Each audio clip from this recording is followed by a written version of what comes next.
ತಮಗೆಲ್ಲ ಗೊತ್ತಿರೋ ಹಾಗೆ ಡೆಂಗ್ಯೂ ಪ್ರಕರಣಗಳು ಹೆಚ್ಚಾಗ್ತಾ ಇರೋದ್ರಿಂದ ಈ ವಿಚಾರದಲ್ಲಿ ನಾವೆಲ್ಲರೂ ಸೇರಿ ಇದರ ವಿರುದ್ಧ ಹೋರಾಟ ಮಾಡಬೇಕು. ಡೆಂಗ್ಯೂ ಬರುವಂಥದ್ದು ಈ ಏಡೀಸ್ ಸೊಳ್ಳೆಯಿಂದ. ಆ ಸೊಳ್ಳೆಯ ನಾಶಪಡಿಸುವಂಥದ್ದು ಭಾಳ ಮುಖ್ಯ ಮತ್ತು ಅದು ಉತ್ಪತ್ತಿಯಾಗೋದಕ್ಕೂ ಕೂಡ ಅವಕಾಶ ಮಾಡಿಕೊಡ್ಬಾರ್ದು. ನಮ್ಮ ಸುತ್ತಮುತ್ತ ಮನೆಗಳ ಹತ್ರ ನೀರು ನಿಲ್ಲುವಂಥ ಪ್ರದೇಶಗಳೇನಿರ್ತದೆ ಅಲ್ಲಿ ಅದನ್ನು ಮುಚ್ಚುವಂಥ ಕೆಲಸ ಮಾಡಬೇಕು. ಸ್ವಚ್ಛ ನೀರಲ್ಲೇ ಈ ಸೊಳ್ಳೆ ಹೆಚ್ಚಾಗಿ ಉತ್ಪತ್ತಿಯಾಗುವಂಥದ್ದು. ಅದಕ್ಕೆ ನೀರು ಸಂಗ್ರಹಣೆಯಲ್ಲಿ ನಾವು ಭಾಳ ಎಚ್ಚರಿಕೆಯಿಂದ ಇರಬೇಕು ಮತ್ತು ಸ್ವಚ್ಛವಾಗಿ ನಮ್ಮ ಸುತ್ತಮುತ್ತ ಮನೆ ಸುತ್ತಮುತ್ತ ಎಲ್ಲವನ್ನು ಕೂಡ ಸ್ವಚ್ಛವಾಗಿ ಇಟ್ಕೋಬೇಕು.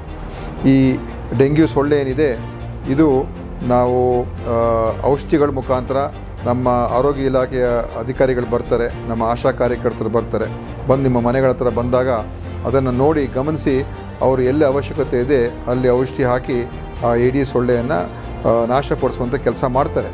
ನಮ್ಮ ಇಲಾಖೆಯಿಂದ ಎಲ್ಲ ರೀತಿಯ ಕ್ರಮಗಳು ತಗೊಳ್ತಾ ಇದ್ದೀವಿ.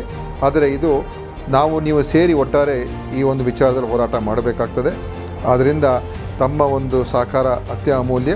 ಮತ್ತು ಯಾರಿಗಾದರೂ ಜ್ವರ ಬಂದಾಗ ತಮಗೆ ಸಂಶಯ ಬಂದರೆ ಖಂಡಿತವಾಗಿಯೂ ಡೆಂಗ್ಯೂಗೆ ಪರೀಕ್ಷೆ ಮಾಡ್ಕೊಳ್ತಕ್ಕಂಥದ್ದಿದೆ, ಅದನ್ನು ನೀವು ಮಾಡಿಸ್ಕೋಬೇಕು.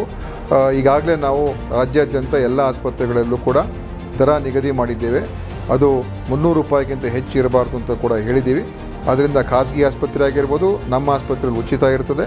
ತಾವು ಅನುಮಾನ ಇದ್ದಾಗ ಖಂಡಿತವಾಗಿಯೂ ಜ್ವರ ಬಂದಾಗ ಆ ಡೆಂಗ್ಯೂ ಟೆಸ್ಟನ್ನು ಮಾಡಿಸ್ಕೊಳ್ಳುವಂಥದ್ದು ಭಾಳ ಒಳ್ಳೆಯದು ಅಂತ ಹೇಳಿ ನಾವೆಲ್ಲರೂ ಸೇರಿ ಇದರ ವಿರುದ್ಧ ನಿಲ್ಲೋಣ. ಡೆಂಗ್ಯೂ ಹೆಚ್ಚು ಹರಡದೇ ಇರುವಂಥ ರೀತಿಯಲ್ಲಿ ಕ್ರಮಗಳನ್ನು ನೀವು ಸೇರಿ ತಗೊಳ್ಳೋಣ ಅಂತ ಈ ಸಂದರ್ಭದಲ್ಲಿ ಹೇಳಕ್ಕೆ ಬಯಸ್ತೀನಿ.